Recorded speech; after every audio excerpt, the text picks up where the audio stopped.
വിവിധ സ്കൂളുകളിൽ വിവിധ വിഷയങ്ങൾ പഠിപ്പിക്കുന്ന 20 അധ്യാപികമാർ എഴുതിയ കഥകളാണ്. അധ്യാപികമാരായതുകൊണ്ട് തന്നെ അതിൻ്റെതായ ഗൗരവത്തിൽ നമുക്ക് ഈ കഥകളെ കാണേണ്ടി വരിക സ്വാഭാവികമാണ്. ഈ ലോകം എങ്ങനെയിരിക്കണമോ അങ്ങനെ പുനർനിർമ്മിക്കാനുള്ള, പരിവർത്തിപ്പിക്കാനുള്ള ഒരു ഉത്തരവാദിത്വം കൂടി അധ്യാപകന്മാർക്കുണ്ട് എന്നാണ് ഞാൻ വിശ്വസിക്കുന്നത്.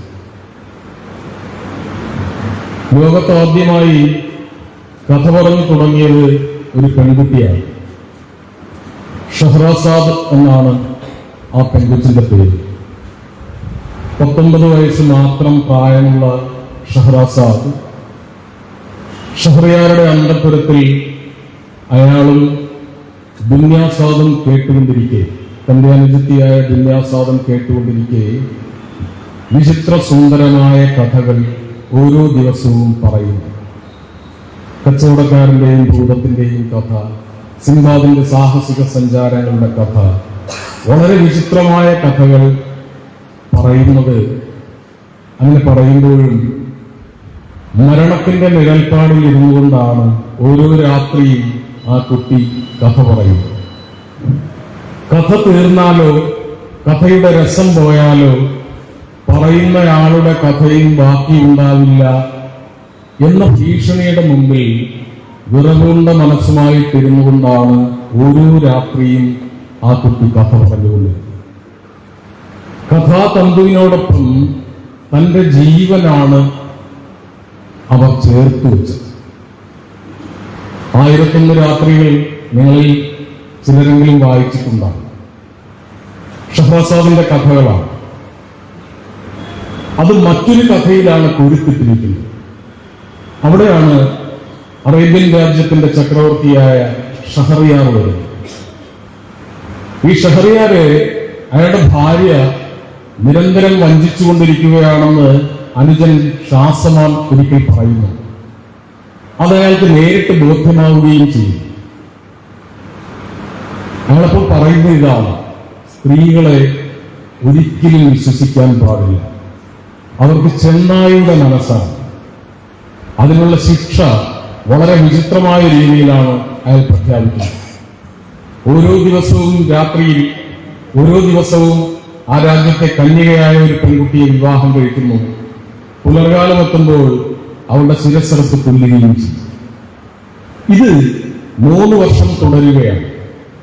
മന്ത്രിയാണ് ഈ കന്യകമാരെ കൊണ്ടുവരാനുള്ള ഉത്തരവാദിത്വം. അയാൾ ഒരു ദിവസം വിഷണ്ണനായിട്ട് വീട്ടിൽ വരുമ്പോൾ അയാൾക്കും 2 പെൺകുട്ടികളാണ്. ഒന്ന് ഷഹ്റസാദും മറ്റൊന്ന് ദുന്യാസാദും. ഷഹ്റസാദ് പറയും, പിതാവിന്റെ വിഷമം കണ്ട് പറയും, വിഷമിക്കേണ്ട, ഈ രാത്രിയിൽ ഞാൻ പോകാം എന്ന്. പക്ഷേ അനുജത്തിയുമായി ചേർന്നൊരു തന്ത്രവുമായിട്ടാണ് അവൾ പോകുന്നത്. അനുജത്തിയോട് പറയും, വിവാഹം കഴിച്ച രാത്രിയിലെല്ലാം കഴിയുമ്പോൾ ഉറക്കം വരുന്നതിന് മുമ്പായി ചേച്ചി ഒരു കഥ പറഞ്ഞോട്ടെ. അതുപോലെ തന്നെ അവൾ പറയുന്നു. ഷഹ്റിയാരും ഉറക്കം കിട്ടാതെ കിടക്കുകയാണ്. ആ നിമിഷം തന്റെ മാന്ത്രിക കഥകളുടെ ചെപ്പ് തുറക്കുകയാണ്. മനുഷ്യരോടൊപ്പം തന്നെ ഇഫ്രീത്തുകളും ജിന്നുകളും സംസാരിക്കുന്ന പക്ഷി മൃഗാദികളും ഒക്കെയായിട്ട് ഓരോ ദിവസവും, ഒരു ദിവസം രാത്രിയിൽ കഥ പറയുമ്പോൾ വളരെ രസകരമായിട്ട് പറയുന്നു. പക്ഷേ അതിന്റെ ക്ലൈമാക്സ് എത്തുമ്പോൾ പുലർകാലമാവുകയാണ്. ഈ പുലർകാലമാകുമ്പോൾ രാജാവിന് അതിയായ ആകാംക്ഷ, ഈ കഥ എങ്ങനെയായിരിക്കും തീരുക. ഒരു രാത്രി കൂടി നീട്ടിക്കൊടുക്കുകയാണ് ശിക്ഷ. പിറ്റേന്ന് കഥ പറയുമ്പോൾ ഇതൊന്നുമല്ല കഥ എന്ന് പറഞ്ഞിട്ട് അടുത്ത കഥയിലേക്ക് കടക്കുകയാണ്. ഇങ്ങനെ ആ പെൺകുട്ടി 1001 രാത്രികളിൽ കഥ പറയുകയാണ്. ഈ 3 വർഷത്തിനിടയിൽ രാജാവ് അവളെ വിവാഹം കഴിക്കുന്നു. അയാളുടെ അനുജൻ ഷാസമാൻ ദുന്യാസാദിനെ വിവാഹം കഴിക്കുന്നു. ഒടുക്കം ഈ പറഞ്ഞ കഥകളെല്ലാം തന്റെ മന്ത്രിമാരെ കൊണ്ട് സൂക്ഷിച്ച് ഖജനാവിൽ സൂക്ഷിക്കുകയാണ്. അതെല്ലാം എഴുതിയിട്ട് അതാണ് പിൽക്കാലത്ത് 1001 രാവുകൾ എന്ന പേരിൽ പ്രസിദ്ധീകരിക്കുന്നത്. നമുക്കറിയാം, ഒരു ക്രൂരനായ ഭരണാധികാരിയെ എങ്ങനെയാണ് കഥാസ്വാദകനായ കലാസ്വാദകനായ ഒരു മനുഷ്യനാക്കി മാറ്റിയതെന്നതിന്റെ രസതന്ത്രം കൂടിയാണ് ഈ 1001 രാവുകൾ എന്ന് പറയുന്ന കഥ. പക്ഷേ ഇപ്പോൾ കാലം അതല്ല. ഇപ്പോൾ ആർക്കും കഥ എഴുതാം. ChatGPT-യിൽ ഒരു വിഷയം കൊടുത്തു കഴിഞ്ഞാൽ വളരെ കൃത്യമായിട്ട് തന്നെ ഒരു കഥയായിട്ട് അത് എഴുതിത്തരും. ഈ അടുത്ത സമയത്താണ്, നിങ്ങൾക്കറിയാം, ഹോളിവുഡിൽ സിനിമ തിരക്കഥ എഴുതുന്നവർ ഒരു അതിജീവന സമരം നടത്തി. നമ്മുടെ ആശാ വർക്കേഴ്സ് ഇപ്പോൾ സമരം ചെയ്യുന്നത് പോലെ അവരുടെ ജോലി നഷ്ടപ്പെടാൻ പോവുകയാണ്. കാരണം ഇപ്പോൾ ഹോളിവുഡ് സിനിമകളുടെ തിരക്കഥ എഴുതുന്നത് ആർട്ടിഫിഷ്യൽ ഇന്റലിജൻസ് ആണ്. പല എഴുത്തുകാരുടെ നിങ്ങൾക്ക് ഓർമ്മയുണ്ടോന്ന് അറിയില്ല, 2021 കാലഘട്ടത്തിലാണ് സോഫിയ എന്ന് പറയുന്ന അതിസുന്ദരിയായ ഒരു പെൺകുട്ടി കേരളത്തിൽ വരികയില്ല. മീഡിയ മുഴുവനും അവരുടെ പുറകെയായിരുന്നു. അത് സാധാരണ പെൺകുട്ടിയല്ല, ഡേവിഡ് ഹാൻസൺ എന്ന് പറയുന്ന ശാസ്ത്രജ്ഞൻ രൂപകൽപ്പന ചെയ്തെടുത്ത ഒരു പെൺകുട്ടിയാണ്. അയാളുടെ ഹാൻസൺ റോബോട്ടിക്സ് എന്ന് പറഞ്ഞിട്ട് സിംഗപ്പൂരിലെ ഗവേഷണ സ്ഥാപനത്തിൽ രൂപപ്പെടുത്തിയ സോഫിയ. പക്ഷെ അത് വെറും ഒരു റോബോട്ടല്ല. എന്ന് വെച്ച് കഴിഞ്ഞാൽ മുൻകൂട്ടി തയ്യാറാക്കി വെച്ചിരിക്കുന്ന പ്രോഗ്രാമുകൾക്കനുസരിച്ച് പ്രവർത്തിക്കുന്ന ഒരു റോബോട്ടല്ല. പകരം നമ്മുടെ സാഹചര്യം, നമ്മുടെ സന്ദർഭം, ഇതെല്ലാം നോക്കിയിട്ട് വളരെ സൂക്ഷ്മമായി പ്രതികരിക്കുന്ന സൂപ്പർ ഇന്റലിജൻസ് മെഷീനാണ്. അവർ തിരുവനന്തപുരത്ത് വന്നപ്പോൾ ഒരു കാര്യം അവർ പറയുന്നുണ്ട്: 50 വർഷം കഴിയുമ്പോൾ ടെക്നോളജിയുടെ മുന്നേറ്റത്തിൽ ഇന്ന് ഭൂമിയിൽ നിലനിൽക്കുന്ന സമൂഹം പൂർണ്ണമായിട്ടും ഇല്ലാതാകും, എന്നിട്ട് പുതിയൊരു സമൂഹം ഇവിടെ ഉണ്ടാകും. എന്നിട്ട് അവർ പറഞ്ഞ ഒരു കാര്യം കൂടിയുണ്ട്: പക്ഷെ എനിക്ക് നിങ്ങളോടൊപ്പം, നിങ്ങളിൽ ഒരാളായി, നിങ്ങളുടെ സർഗാത്മകതയ്ക്കൊപ്പം ജീവിക്കാനാണ് ഭാവിയിൽ എനിക്കൊരു കല്യാണം കഴിക്കാൻ കൂടി ആഗ്രഹമുണ്ട് എന്നാണ് സോഫിയ പറഞ്ഞത്. ഇപ്പോൾ ഹാൻസൺ റോബോട്ടിക്സിൽ ഈ ഹ്യൂമനോയിഡുകൾക്ക്, റോബോട്ടുകളെയല്ല, ഹ്യൂമനോയിഡുകളെയാണ്. 10-20 കൊല്ലം മുമ്പ് തന്നെ സൗത്ത് കൊറിയ, ചൈന പോലെയുള്ള രാജ്യങ്ങളിൽ വിവാഹം കഴിക്കുന്നത് ഈ ഹ്യൂമനോയിഡുകളെയാണ്. കാരണം അവിടുത്തെ പെണ്ണുങ്ങൾക്ക് പ്രസവിക്കാൻ പറ്റില്ല, 2-3 കൊല്ലം കുഞ്ഞുങ്ങൾക്ക് വേണ്ടിയിട്ട് ചെലവഴിക്കാൻ പറ്റില്ല. മാത്രമല്ല, ആണുങ്ങൾക്കാണെങ്കിൽ വലിയ ചെലവുമാണ് ഈ പെൺകുട്ടികളെ കല്യാണം കഴിക്കുക എന്ന് പറയുന്നത്. അതുകൊണ്ട് അവിടെ താഴ്ന്ന ജോലിയുള്ള ആൾക്കാർ ഈ ഹ്യൂമനോയിഡുകളെയാണ്, ഒരു പെൺകുട്ടി നിർവഹിക്കുന്ന എല്ലാ ആനന്ദവും സുഖവും ഒക്കെ നൽകുന്നതുകൊണ്ട് അവരെ കല്യാണം കഴിച്ചു കൊണ്ടുപോകുന്ന ഒരവസ്ഥയാണ്. ഞാനിത് പറഞ്ഞു വന്നത് വേറൊന്നുമല്ല, ഇങ്ങനെ ഒരു ലോകത്തെയാണ് ഇന്നത്തെ കഥാകാരികൾക്ക് അഡ്രസ് ചെയ്യേണ്ടി വരുന്നത് എന്നാണ്. ഇപ്പോൾ നമ്മുടെ സെലിബ്രിറ്റികളായ എഴുത്തുകാർ പോലും ഈ ഒരു ലോകത്തെ അഡ്രസ് ചെയ്തുകൊണ്ടാണ് പലപ്പോഴും കഥ എഴുതുന്നത്. ഞാനൊരു ചെറിയ കഥ സൂചിപ്പിച്ചിട്ട് ഈ അധ്യാപികമാരുടെ കഥകളിലേക്ക് വരാം. ആ കഥയുടെ പേര് തേൻ എന്നാണ്. സക്കറിയ എന്ന വലിയ കഥാകാരനാണ് ആ കഥ എഴുതിയത്. ആ കഥയുടെ തുടക്കത്തിൽ ഒരു വലിയ കൊടുങ്കാടാണ്. ഒരുപാട് പക്ഷികൾ, മൃഗങ്ങൾ, മത്സ്യങ്ങൾ, ഉരകങ്ങൾ, ഇതിന്റെയൊക്കെ ഒരു ചിത്രീകരണമുണ്ട്. ആ കാട്ടിൽ ഒരു കരടി ജീവിച്ചിരിക്കുന്നു. പക്ഷെ മറ്റു കരടികളിൽ നിന്ന് വളരെ വ്യത്യസ്തനാണ്.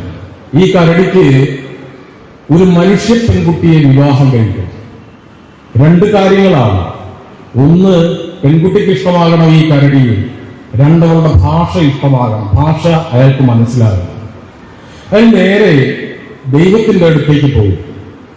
അപ്പൊ ദൈവം താമസിക്കുന്നത് ഒരു ജലാശയത്തിന് നടുവിലുള്ള ഒരു വീട്ടിലാണ്. അവിടെ എത്താൻ വേണ്ടിയിട്ട് ഒരു വഞ്ചി ഒരു മരത്തിൽ കെട്ടിയിട്ടിട്ടുണ്ട്. കരടി ദൈവത്തിന് കൈക്കൂലി കൊടുക്കാൻ വേണ്ടിയിട്ട് ഒരു തേൻപാളിയൊക്കെ പൊട്ടിച്ചുകൊണ്ടാണ് ദൈവത്തിനടുത്തേക്ക് പോകുന്നത്. അയാൾ ചെന്ന് ഈ കയറ് നോക്കുമ്പോൾ അതാകെ ഗ്രഹിച്ചിരിക്കുകയാണ്. ഒരു മനുഷ്യനും ദൈവത്തിന്റെ അടുത്ത് പോകുന്നില്ല. കാരണം ദൈവത്തിന്റെ അടുത്ത് പോകേണ്ട കാര്യവുമില്ല, വേറെ പണിയൊന്നും ഇപ്പൊ ദൈവത്തിനില്ല. അവിടെ ചെല്ലുമ്പോൾ കാണുന്നത് ദൈവം TV ക്രിക്കറ്റ് കളി കണ്ടുകൊണ്ട് കിടക്കുകയാണ്. കാരണം ദൈവം ചെയ്യേണ്ട പണി കൂടി ഈ ഡേവിഡ് ഹാൻസനെ പോലെയുള്ള ശാസ്ത്രജ്ഞന്മാരാണ് ചെയ്യുന്നത്. അതുകൊണ്ട് രസിക്കാൻ വേണ്ടിയിട്ട് ഇത് കണ്ടുകൊണ്ട് കിടക്കുകയാണ്. ഇയാൾ ചെന്നിട്ട് ഈ തേൻപാളി ദൈവത്തിന് കൊടുക്കുന്നു. ദൈവം അത് ഒരു കഷ്ണം ഒടിച്ച് ഈ കരടിക്ക് കൊടുത്തിട്ട് അയാളുടെ തലയിൽ കാലുകൊണ്ട് തൊട്ടിട്ട് ഹന്തുണ്ട് എന്ന് പറയും. കരടിക്കൊന്നും മനസ്സിലാകുന്നില്ല. കരടി നേരെ തിരിച്ചിറങ്ങും.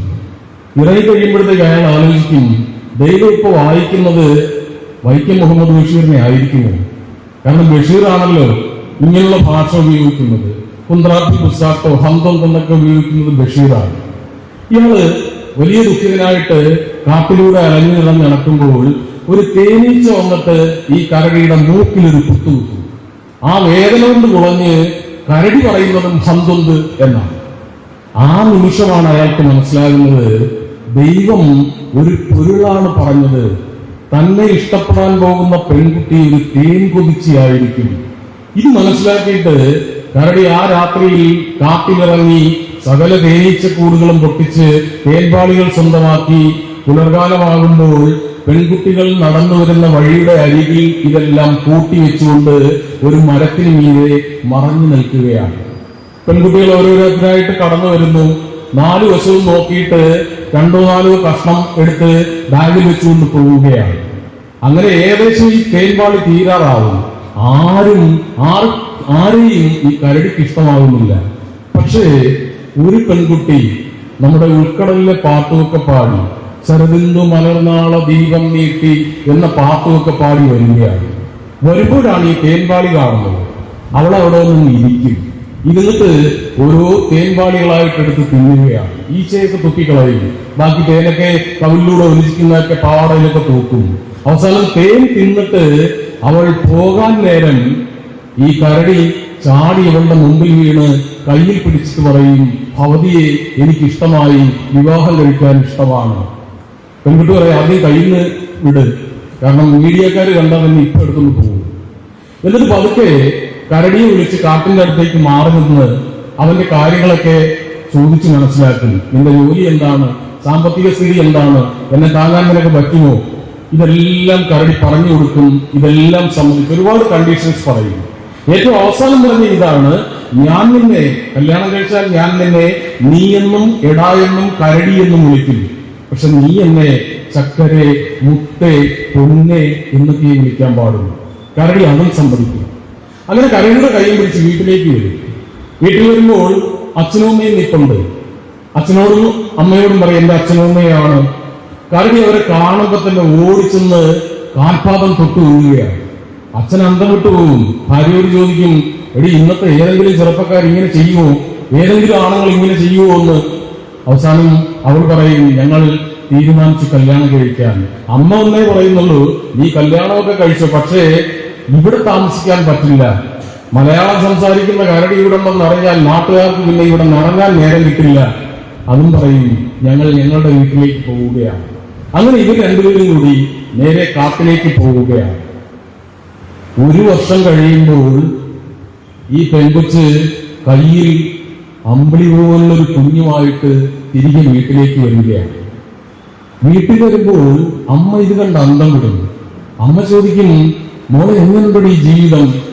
അവൾ പറയും, എന്റെ അമ്മയെ കള്ളുകൂടിയില്ല, പുകവലിയില്ല, വായ്നാറ്റമില്ല, രാഷ്ട്രീയമില്ല, വീട്ടിലെ അടുക്കളപ്പണി മുഴുവൻ ചെയ്യും, വെള്ളം കോരും, വിറക് വെട്ടും, കുഞ്ഞിന്റെ കാര്യങ്ങളൊക്കെ നോക്കിക്കോളും.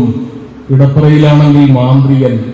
അമ്മ ഇത് കേട്ട് അഴിഞ്ഞു കിടന്ന മുടിയെല്ലാം വാരിച്ചുറ്റി ദഹിപ്പിക്കുന്ന നോട്ടവുമായിട്ട്, തീവാർന്ന നോട്ടവുമായിട്ട് ചാരുകസേരയിൽ മയങ്ങുന്ന അച്ഛനെ ഒന്ന് നോക്കും. എന്നിട്ട് മോളോട് പറയും, എന്റെ മോളെ എവിടെങ്കിലും ഒരു കരടി തേൻപാളിയുമായിട്ട് ഇരിക്കുന്നത് കണ്ടാൽ ആ നിമിഷം നീ അമ്മയോട് പറയണം. മകൾ പറയും, അമ്മയ്ക്ക് വേണ്ടിയിട്ട് എന്റെ 2 കണ്ണുകൾ ഞാൻ തുറന്നു പിടിക്കും. അവിടെ വെച്ചിട്ടാണ് ഈ കഥ അവസാനിക്കുന്നത്.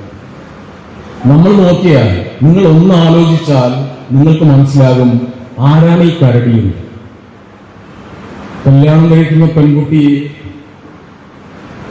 പൊന്നേന്നും മുത്തേന്നും വിളിക്കുന്ന ഒരു കരടി, അവൾ തിരിച്ച് എടായെന്നും കരടിയെന്നും നീ എന്നും വിളിക്കുന്ന ഒരു കരടി. ഇതിവിടെ ആയിരിക്കും സംഭവിക്കുക.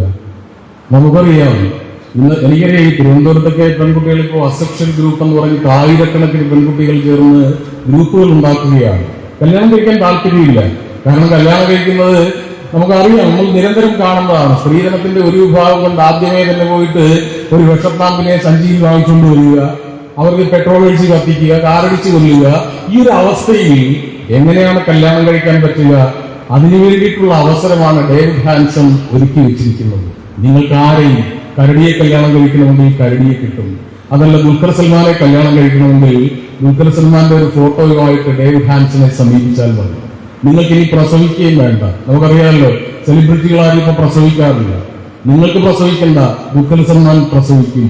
അങ്ങനെ ഒരു കാലഘട്ടമാണ് ഇനി വരാനിരിക്കുന്നത്. ഇപ്പോൾ പല രാജ്യങ്ങളിലും സംഭവിച്ചുകൊണ്ടിരിക്കുന്നത്.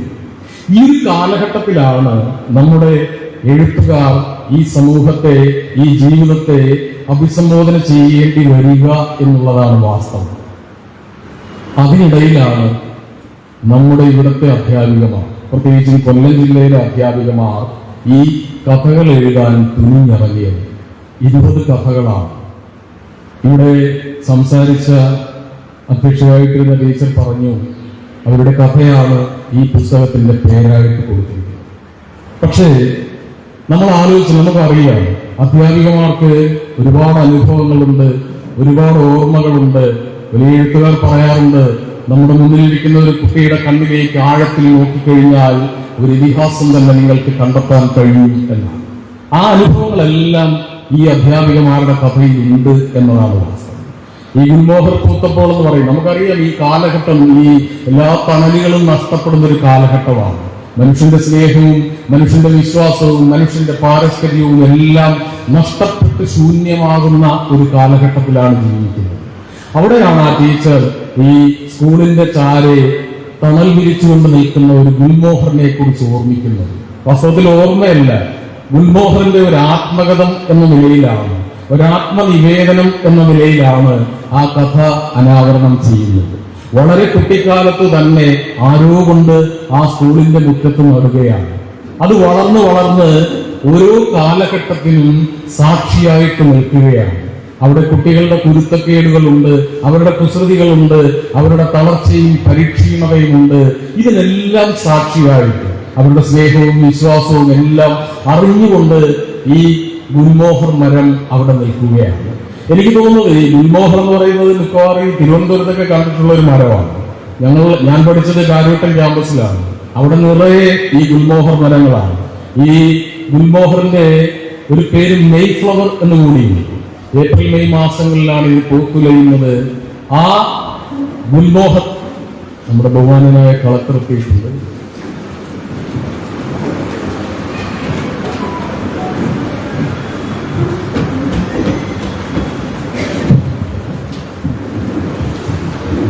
സാറിന് തിരക്കാണെങ്കിൽ ഉദ്ഘാടനം ചെയ്തിട്ട് ബാക്കിയാവാം. അപ്പോൾ ഈ ഗുൽമോഹർ മരം ഈ കാലത്തിന്റെ സാക്ഷിയായിട്ട് അവിടെ നിൽക്കുകയാണ്.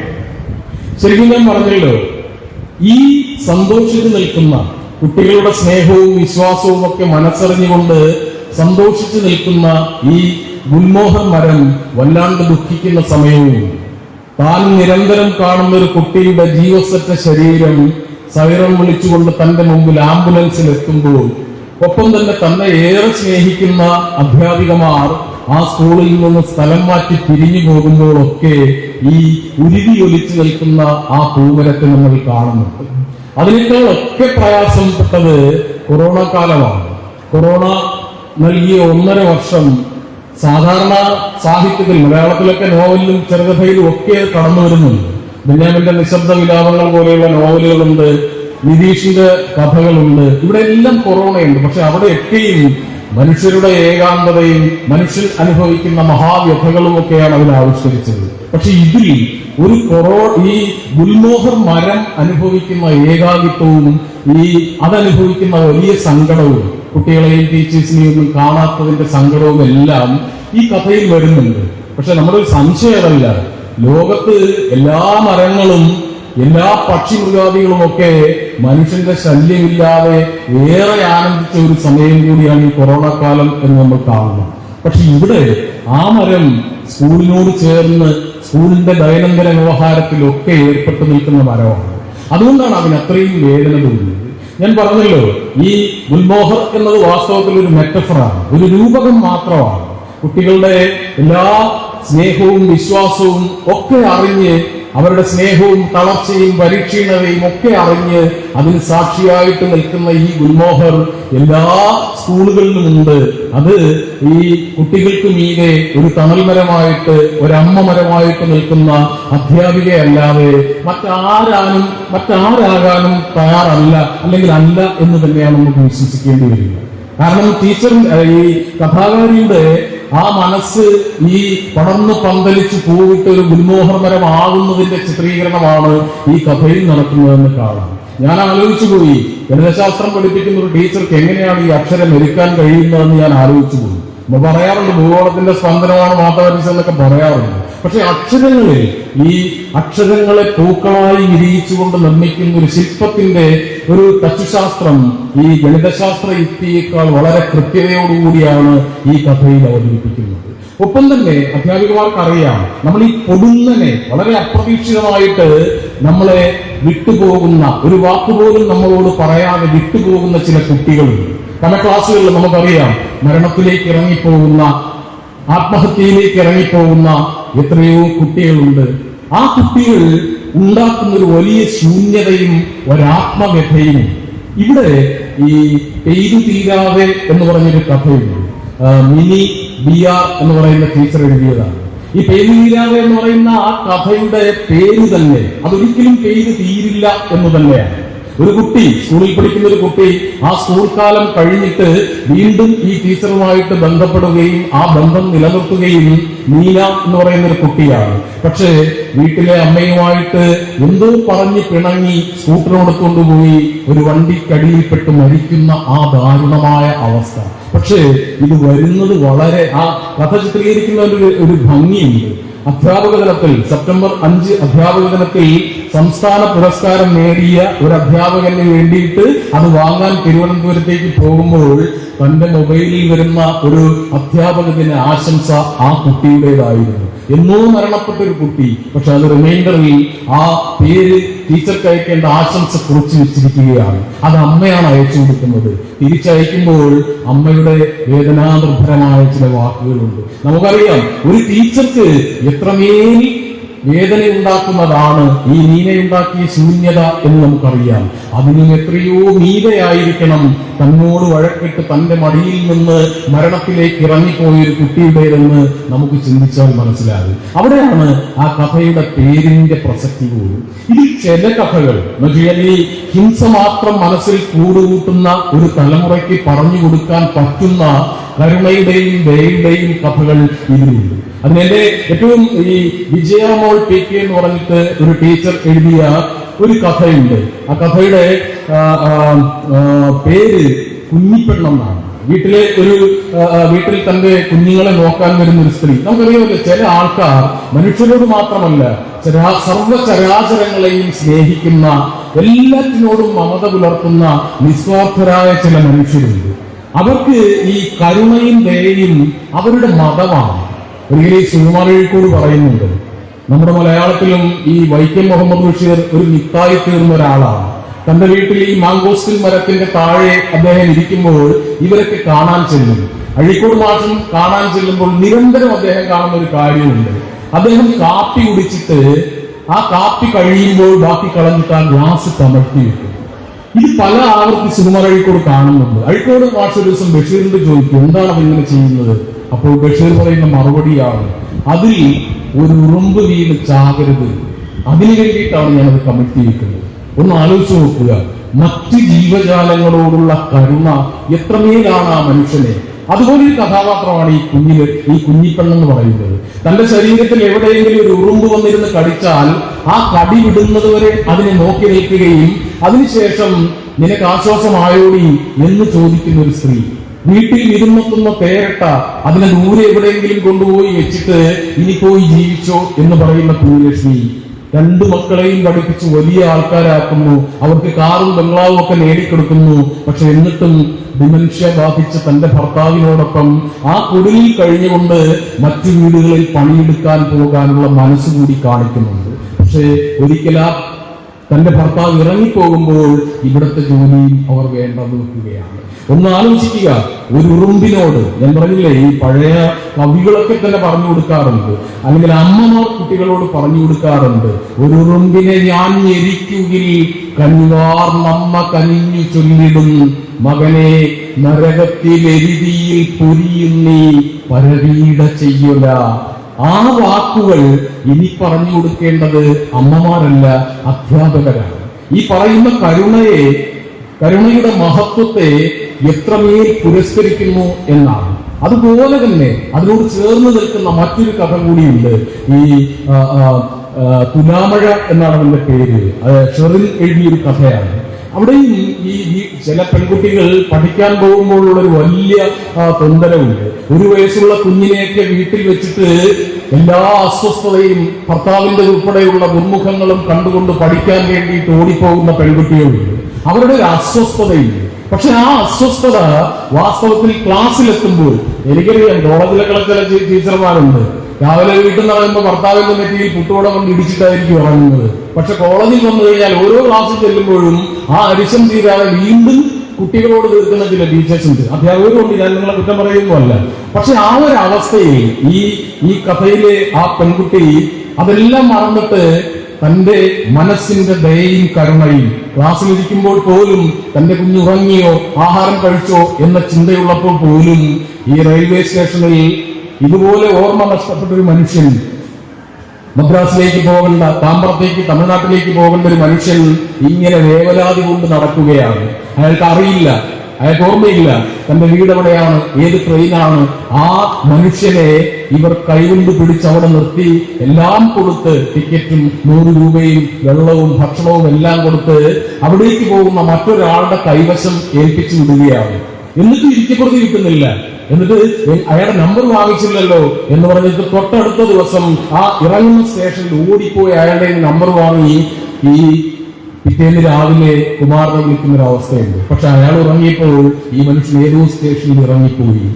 ഒന്ന് ആലോചിച്ച് നോക്കി, ആ ദിവസം തന്റെ ഇന്റേൺഷിപ്പിന്റെ റിപ്പോർട്ട് കൊടുക്കേണ്ട ടീച്ചർ അതൊന്നും അറിയാതെ മനസ്സിൽ ഈ അസ്വസ്ഥതയുടെ ഈ രാത്രി മഴയൊക്കെ അനുഭവിച്ച്, എന്നിട്ട് പോലും ആ കരുണയ്ക്ക് വേണ്ടി, വാസ്തവത്തിൽ ഇത്തരം കഥകളൊക്കെ ക്ലാസ്സിൽ പഠിപ്പിച്ചു കൊടുക്കേണ്ടതാണ്. അതിനൊരു എന്നെ ചിരിപ്പിച്ച ഒരു വലിയ വാചകമുണ്ട്. അതിന് ഇന്റേൺഷിപ്പ് കിട്ടിയത് ഈ ഡയറ്റിലാണ്. അപ്പൊ ഡയറ്റിലെ പ്രിൻസിപ്പൽ അപ്പുകുട്ട സാർ ഭയങ്കര കണിശക്കാരനാണ്. തൊട്ടടുത്ത വാചകം, അച്ഛനെയും പശുവിനെയും നോക്കാൻ വേണ്ടിയിട്ട് സ്വന്തം ഭാര്യയുടെ ജോലി രാജിവെപ്പിച്ച ആളാണ്. അത്ര കണിശക്കാരൻ. ഒന്ന് ആലോചിച്ച് നോക്കി, ആ വാചകം വായിച്ച് ആർക്കും ചിരിക്കാതിരിക്കാൻ കഴിയും. അത്രമേൽ ഈ നർമ്മബോധമുള്ള, തന്റെ അവസ്ഥയെക്കുറിച്ച് തീർച്ചയായിട്ടും മനസ്സിലാക്കുന്ന ഒരു എഴുത്തുകാരിയാണ് ഷെറിൻ എന്ന് ഞാൻ മനസ്സിലാക്കി. പക്ഷെ ഇതിൽ പല കഥകളും, ഞാൻ പറഞ്ഞല്ലോ, അനുഭവങ്ങളും ഓർമ്മകളും ഒക്കെയാണ്. അനുഭവങ്ങളും ഓർമ്മകളും ഒന്നും ഫിക്ഷനൊന്നുമല്ല, ഭാഷയും ഭാവനയുമാണ് ഫിക്ഷൻ. അത് മാത്രമാണ് ഫിക്ഷൻ. അനുഭവം വേണമെന്ന് പോലുമില്ല. ഇപ്പോഴത്തെ ഫിക്ഷൻ ശ്രദ്ധിച്ചാൽ അറിയാം. അങ്ങനെയുള്ള ഒരേ ഒരു കഥയെ ഞാൻ ഈ 20 കഥകളിലും കണ്ടുള്ളൂ. അത് വേരുകൾ മുറിച്ചു മാറ്റുമ്പോൾ എന്നൊരു കഥയാണ്. ഒരു ജാസ്മിൻ മുളമൂട്ടിൽ എന്ന് പറയുന്ന ഒരു അധ്യാപിക എഴുതിയതാണ്. ഇന്നത്തെ കാലത്തെ അടയാളപ്പെടുത്തുന്ന ഒരേ ഒരു കഥ. നമുക്കറിയാം, ഇന്ന് മനുഷ്യന്റെ മടുപ്പും മനുഷ്യന്റെ എല്ലാ സ്പന്ദനവും കൊണ്ടിറക്കി വിട്ടുന്നത് സോഷ്യൽ മീഡിയയിലാണ്. ഈ ഫേസ്ബുക്ക് എന്ന് പറയുന്ന ഒരു ഏർപ്പാടുണ്ട്. പേരതാണെങ്കിലും ഫേസ്ലെസ് ബുക്കാണെന്ന് നമുക്കറിയാം. മുഖമില്ലാത്തൊരു പുസ്തകമാണ്. സമൂഹത്തിനിടയിൽ മറഞ്ഞിരുന്നുകൊണ്ട് തന്റെ ഐഡന്റിറ്റി വെളിപ്പെടുത്താതെ ഏത് ചതിയും വഞ്ചനയും ഒക്കെ കാണിക്കാൻ ഉതകുന്ന ഒരു മീഡിയ ആണ് അതെന്ന് നമുക്ക് എല്ലാവർക്കും അറിയാം. ഡോക്ടർക്കും ഒക്കെ അറിയാം, പോലീസുകാർക്ക് ചോദിച്ചറിയാം. അവരൊക്കെ ഏറ്റവും കൂടുതൽ വീർപ്പുമുട്ടുന്നത് ഈ ഫേസ്ബുക്ക് കേസുകൾ തീർക്കാൻ വേണ്ടിയിട്ടാണ്. കാരണം എല്ലാവരും ചൂണ്ടയും വിരിച്ചിരിക്കുകയാണ്. ഈ ചൂണ്ടയിൽ കൊത്തി ഉടഞ്ഞു പോകുന്ന ദാമ്പത്യങ്ങൾ, ഉടഞ്ഞു പോകുന്ന കുടുംബങ്ങൾ, ഉടഞ്ഞു പോകുന്ന ജീവിതങ്ങൾ ഒക്കെ നിരന്തരം നമ്മൾ കണ്ടുകൊണ്ടിരിക്കുകയാണ്. അത് ആ ഒരു സംഗതിയാണ് ആ കഥയിൽ വരുന്നത്. ഒരു പെൺകുട്ടി ഫേസ്ബുക്ക് സ്ക്രോൾ ചെയ്തുകൊണ്ടിരിക്കുമ്പോൾ അതിലൊരു പ്രണയ കവിത കാണുന്നു. ആ പ്രണയ കവിതയ്ക്ക് മറുപടി അവൾ എഴുതുകയാണ്. അങ്ങനെ നിരന്തരം എഴുതി രണ്ടുപേരും പ്രണയത്തിന്റെ ഒരു സാഫല്യത്തിലെത്താൻ തുടങ്ങുമ്പോൾ അവൾ വേഗത്തിൽ തന്റെ ഭർത്താവിനെ കുറിച്ച് അറിയുന്നു. അവൾ വേഗത്തിൽ ഒന്ന് മാറി നിന്നിട്ട് നോക്കുമ്പോൾ അപരിചിതൻ എന്നാണ് അതിൽ പേര് കൊടുത്തിരിക്കുന്നത്. ഇതാരായിരിക്കാം? അയാളുടെ ഭൂതകാലം അന്വേഷിച്ച് ഫേസ്ബുക്കിലേക്ക് പോകുമ്പോൾ അയാൾ എഴുതിയ കവിതകൾ കാണുന്നു, അയാൾ വരച്ച ചിത്രങ്ങൾ കാണുന്നു. ആ ചിത്രം കാണുമ്പോൾ ഓർമ്മിക്കും, ഇത് എന്റെ മഹിയും ഇതുപോലെ തന്നെ എന്നെ വരയ്ക്കുന്നത്. എന്നിട്ടും അവൾ അവിടെ നിൽക്കുന്നില്ല. പകരം ഈ അവസാനം ഇത് ആരാണെന്ന് അറിയാൻ തന്റെ ഭർത്താവായ മഹിയുടെ ഫേസ്ബുക്കിൽ നിന്ന് ഒന്ന് ഹലോ അയക്കാം എന്ന് പറഞ്ഞു അത് തുറക്കുമ്പോൾ അതിലെഴുതിയിരുന്ന വാചകം ഇതാണ്: നിനക്കും എനിക്കും ഇടയിലെ നടുക്കിന് ഏക തോണി ഇത് മാത്രമാണെന്ന് ഞാൻ അറിയുന്നു, നിനക്ക് മാത്രം പരിചയമുള്ള അപരിചിതൻ എന്നാണ്. തൊട്ടു താഴെയുള്ള പടം വരയ്ക്കാനുള്ള കോളത്തിൽ തന്റെ ഭാര്യ ഉമ്മയുടെ ചിത്രവുമാണ് കൊടുത്തിരിക്കുന്നത്. ഒന്ന് ആലോചിച്ച് നോക്കുക, എന്തൊരു നടുക്കമാണ് ആ കഥയുണ്ടാക്കുന്നത് എന്ന് വെച്ചാൽ. ഇതുപോലെ ഈ പറയുന്ന നമ്മൾ ഈ പ്രണയം നഷ്ടപ്പെട്ട ഒരു തലമുറയാണ്. എത്ര പ്രണയിച്ച് വിവാഹം കഴിച്ചാലും ഒരു 10-15 വർഷം കഴിയുമ്പോൾ നടുക്കുന്ന എത്രയോ ആൾക്കാരാണ്. ആ നടുക്കിന്റെ അതിനു വേണ്ടിയിട്ട് നമ്മൾ ആശ്രയിക്കുന്നത് ഫേസ്ബുക്ക് പോലെയുള്ള ഈ സോഷ്യൽ മീഡിയയാണ്. ആ ആശ്രയമാണ് വാസ്തവത്തിൽ ഒരുപാട് ശൈഥില്യങ്ങൾ കുടുംബത്തിൽ ഉണ്ടാക്കുന്നത്, ദാമ്പത്യത്തിൽ ഉണ്ടാക്കുന്നത്.